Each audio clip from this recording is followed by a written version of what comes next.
bukan katanya-katanya. Itu bukan dasar hukum. Dasar hukum KUHP. Tegas saya katakan, biar semua jangan asal ngebacot. Mulutmu harimaumu. Hati-hati bicara, ada hukum yang menunggu. Berdasarkan pernyataan pelapor Ubedillah, laporan ini berawal dari perusahaan besar PT SM menjadi tersangka pembakaran hutan. Saya yakin Anda nggak punya bukti, tetapi Anda datang ke KPK berdasarkan dugaan, asumsi, dan melihat segala, kok ini aneh, gitu kan? Itu sangat sensitif ya Mas, maka kami harus punya bukti kan? Nah itu nyari buktinya agak susah Mas. Apabila nanti dia udah saksi pelapor, ini tidak terjadi, semua pendukung yang Gibran, Kaisang, mereka siap melaporkan. Dan melaporkan dikaitkan dengan 242, hukuman 7 tahun. Hukuman 7 tahun. Seringkali muncul banyak orang punya kapasitas, punya jabatan, harus memberikan keterangan di atas sumpah, saja isinya tidak benar. Ini sebenarnya kategorinya tidak main-main. Dia masuk dalam kategori kejahatan yang diatur dalam pasal 242 KUH pidana. Buktikan, laporannya wis masuk loh, dibuktikan aja. Aku salah, cekelan aku. Detik ini juga. Wali Kota Solo Gibran Raka Buming Raka dan adiknya Kaisang Pangarep dilaporkan ke Komisi Pemberantasan Korupsi atau KPK. Laporan itu dilayangkan oleh dosen Universitas Negeri Jakarta atau UNJ yang juga aktivis 98 Ubedillah Badrun. Ini adalah due process of law, ya, hak warga negara untuk mengadukan dugaan. Itu prosedur hukum yang harus saya lalui. Oke, siap Anda nanti menandatangan BAP sebagai saksi pelapor? Ya harus dilalui. Enggak, siap enggak? Saya tanya. Oke, kalau siap, Anda kena 242. Ya itu namanya ancaman. Ya bukan, saya bukan ancaman. Nah, dalam pasal 242 KUH pidana ini memang mengatur barang siapa yang memberikan keterangan di atas sumpah, kemudian keterangannya ternyata tidak benar, itu bisa dihukum dengan ancaman hukuman. Saya melihat melapor hari ini tuh dalam tanda kutip bagian dari balas dendam politik, segmentasi isu dan objek. Karena kita tadi Anda menyebutkan kenapa Kaisang juga nggak disertakan sih gitu, sekalian aja nih banyak orang yang terindikasi kasus korupsi dan macam-macam kan selesai menurut saya. Anda sudah melakukan karakter assassination. Oh no. Oh maaf, enggak. Anda sudah mengatakan begitu. Kenapa anak presiden? Kenapa rupanya kalau anak presiden? Apa tidak boleh bertanya? Bukan, itu bukan bertanya. Itu kan Anda bilang itu dimulai dari pertanyaan. Anak presiden. Terkait kasus ini, Ubedillah meminta KPK untuk menyelidiki dan membuka kasusnya secara terang-terangan tanpa ada yang ditutupi. Bahkan ia juga meminta Presiden Jokowi untuk dipanggil bila memang dibutuhkan. Bisnis itu anak presiden silakan. Dugaan itulah. Anak menengah silakan. Anak petani, anak tukang beca, silakan bisnis. Jangan Anda mengkelas-kelaskan. Semua equality before the law. Saya tidak melarang anak presiden duduk sama rendah di depan hukum. Lalu bagaimana kalau misalnya orang memberikan keterangan yang merugikan seorang terdakwa, orang yang mau dipidana karena keterangan dia yang tidak benar, karena di dalam persidangan di atas sumpah itu ancamannya lebih berat lagi, karena di pasal 242 ayat 2 dia akan diancam dengan ancaman hukuman 9 tahun penjara. Dua putra Presiden Joko Widodo, Gibran Raka Buming Raka dan Kaisang Pangarep, dilaporkan ke KPK atas dugaan KKN oleh aktivis dan dosen UNJ Ubedillah Badrun. Bahkan Pak Jokowi sendiri mengatakan bahwa ini adalah extraordinary crime. Problemnya presiden itu logikanya di mana? Bung Eko, karena ini perusahaan ini ada beberapa bermasalah dan pimpinan dari perusahaan ini punya anak. Di tengah perusahaan bermasalah, dengar dulu. Kalaupun Rossi sebagai profesional, Rossi bukan presiden, bukan bagian dari Kompas. Rossi bukan presiden. Iya, tapi cara berpikirnya begitu. Dengerin dulu, dengarkan. Apa yang kalian lakukan, Ubed, kepada Kaisang, kepada Gibran, jujur tegas saya katakan, ada 2 pasal dalam KUHP yang menunggu saudara-saudara. Karena ancaman pidananya yang 1 7 tahun, yang 1 9 tahun. Dan bisa ditambah sesuai dengan pasal 35 KUH pidana dengan pencabutan hak-hak tertentu. Di saat yang sama, ya, petinggi PT SM ini beberapa bulan lalu dilantik menjadi duta besar. Nah, apalagi ini hubungannya apa lagi? Ini makin kacau, ini makin kacau. Ini pertanyaan. Saya setuju. Anda ajarkan publik bagaimana cara berpikir yang benar. Ada hubungannya dilantik. Saya kira biar publik nanti akan makin kacau. Saya katakan, biar jangan sembarang ngomong, enak sekali gitu. Saya kira mereka aja yang namanya undang-undang, mereka hukum. Hati-hati.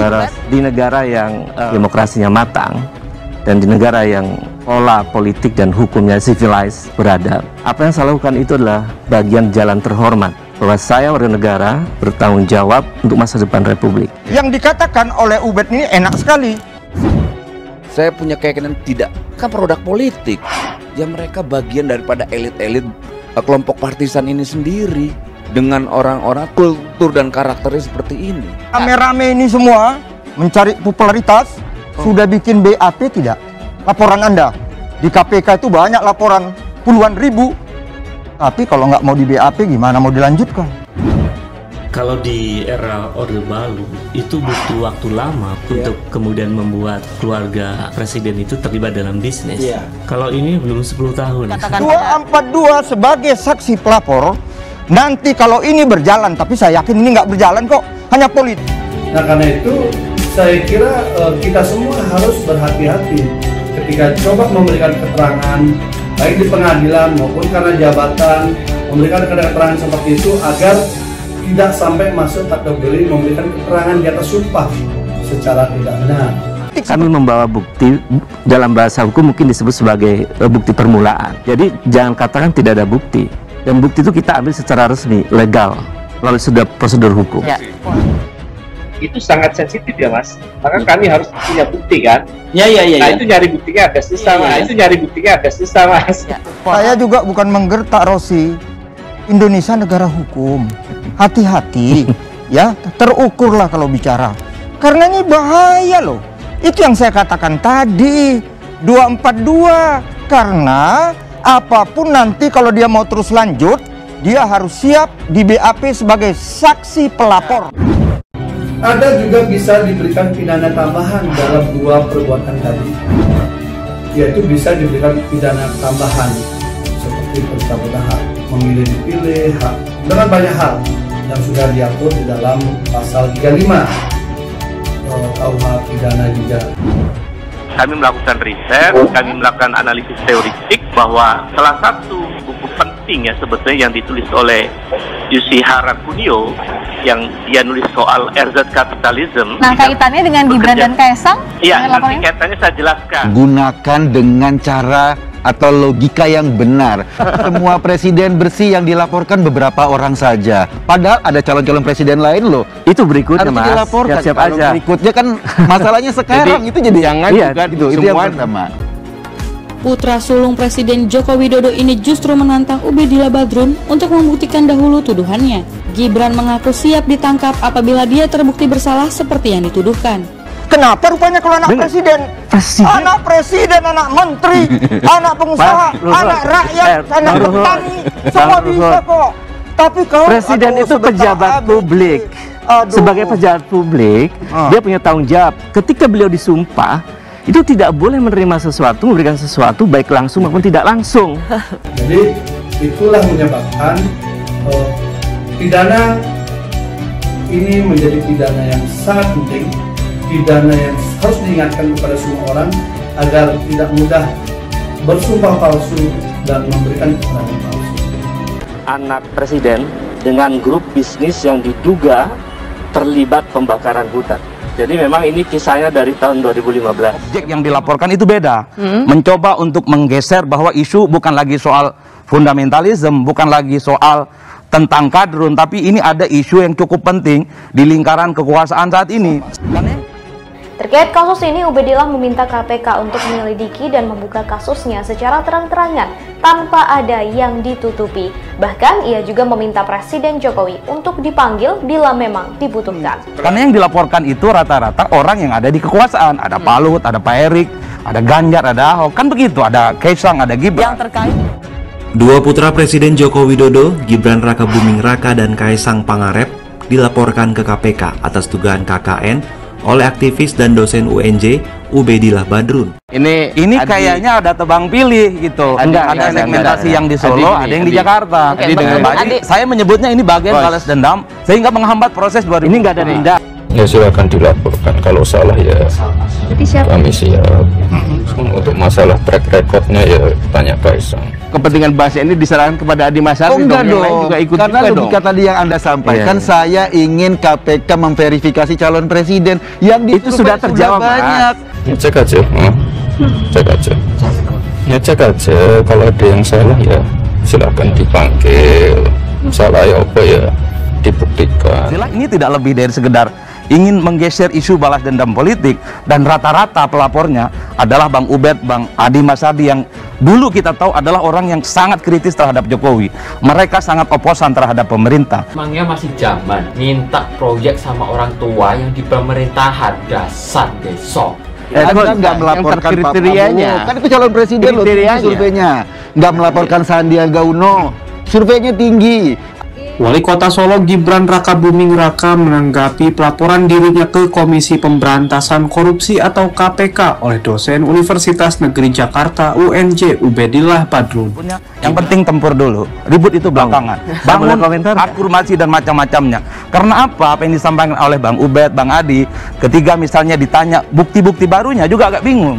Gibran meminta agar tuduhan tersebut dibuktikan terlebih dahulu. Hal tersebut disampaikan Gibran di sela-sela kegiatannya di Balai Kota Solo 12 Januari 2022. Gibran menyatakan siap diperiksa dan dipanggil oleh KPK terkait adanya laporan dugaan KKN ini. Kelompok yang sudah ada di dalam survei. Relawan. Prabowo ada dalam survei nggak? Bertambah kalau ada survei relawan. Pak Prabowo ada dalam survei nggak? Anda baca survei yang mana sehingga nama Prabowo hilang dari situ? Anda baca survei yang mana sehingga nama Pak Prabowo ada kriteria lain, Mas. Jadi ada relawan, ya itu. Di media ada 7 yang siap. Dengarin ya. Ada 7 yang siap di berita itu, 7 kandidat capres yang sudah siap. Mereka wartawan sendiri yang menyimpulkan yang siap itu karena sudah punya relawan. Baru 7 orang itu yang baca berita enggak? Sekjen Gerindra itu menyatakan bahwa akan mencalonkan Pak Prabowo. Baca sudah ada relawannya enggak? Ya, itu ketua partai loh. Berawal pada 2015 ketika PT SM yang sudah menjadi tersangka pembakaran hutan dituntut oleh Kementerian Lingkungan Hidup dengan nilai 7,9 triliun rupiah. Namun, dalam prosesnya, Mahkamah Agung hanya mengabulkan tuntutan senilai 78 miliar rupiah. Tidak perlu melihat apa konteks ini dalam konteks yang sangat subjektif. Karena ini persoalan bangsa sebetulnya. Kami melakukan itu karena kami gelisah. Bangsa sudah merdeka 76 tahun lebih. Reformasi sudah 23 tahun. Praktek korupsi masih merajalela.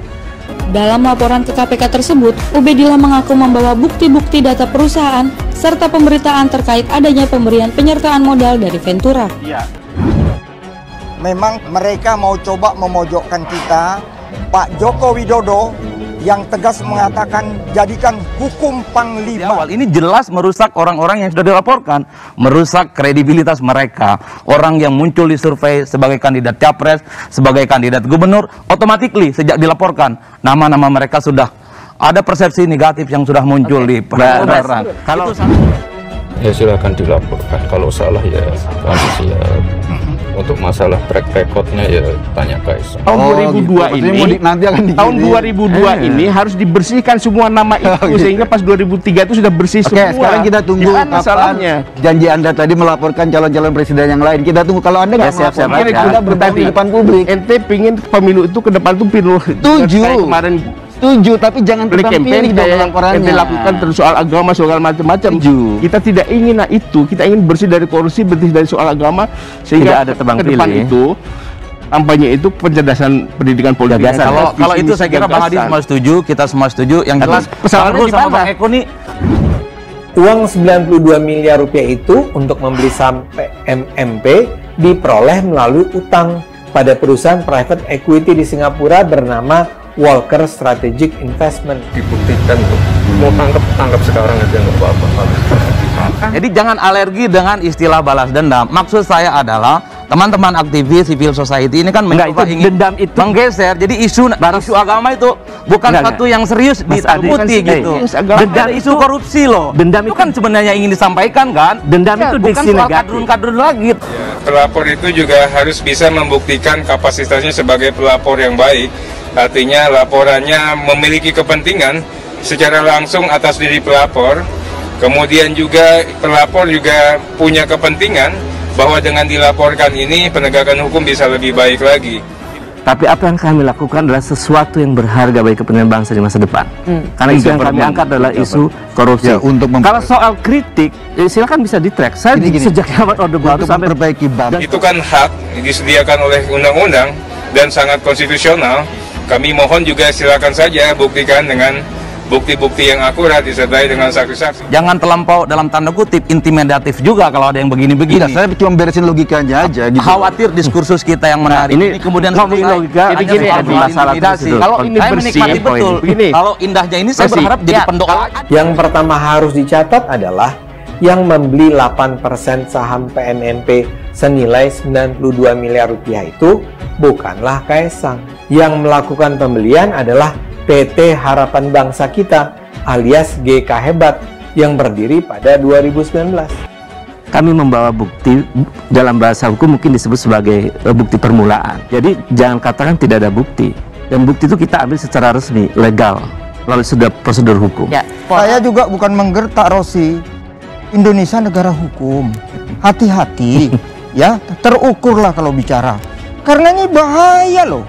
Itu yang saya katakan tadi. 242, karena apapun nanti kalau dia mau terus lanjut, dia harus siap di BAP sebagai saksi pelapor. Diketahui Gibran Raka Buming Raka dan Kaesang dilaporkan oleh Ubedillah Badrun ke KPK terkait kasus dugaan KKN. Tapi kan udah rusak orang, karakter assassination. Nah, tidak ada niat. Nggak baik. Jadi gini. Kenapa nggak ada niat? Ingat loh, kita ini baby boomers. Kalian rasain yang namanya Gibran, yang namanya Kaesang itu, ya siapa dia? Milenial. Lihat dong, ukur dong siapa kita. Itu ada banyak perusahaan yang bermasalah dalam soal pembakaran hutan. Pertanyaannya, mengapa ada perusahaan yang tidak diusut sampai sekarang? Padahal kerugian negara begitu besar, 7,9 triliun, 20.000 hektar, dan banyak perusahaan yang tidak diselesaikan dalam soal itu. Ya, Bung Ubed. Kalau di era Orde Baru itu butuh waktu lama untuk kemudian membuat keluarga presiden itu terlibat dalam bisnis. Kalau ini belum 10 tahun. Kita semua sepakat lah, bangsa ini harus bebas dari korupsi, pemimpin ke depan harus clear, kemudian pemerintahan harus clean government, itu kita semua sepakat.